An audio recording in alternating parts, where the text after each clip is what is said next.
The people who are messing us here on the DCC, they are serial thieves, and we know them. We know them. They are insecurity by themselves.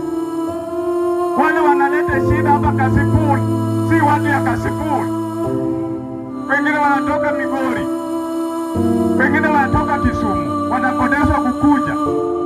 Hata jana saa 2 mkutano ilikuwa Pikadili.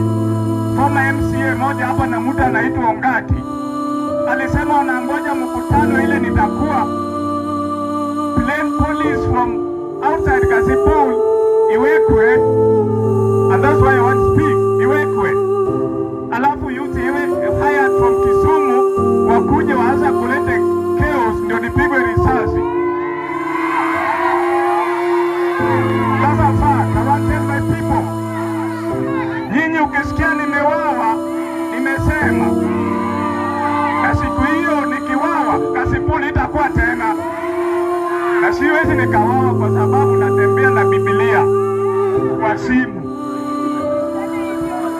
Natembea na Biblia kwa nini? Kwa simu. Hata nikilala kwa pilo nikishaomba, Biblia iko chini ya pilo. Those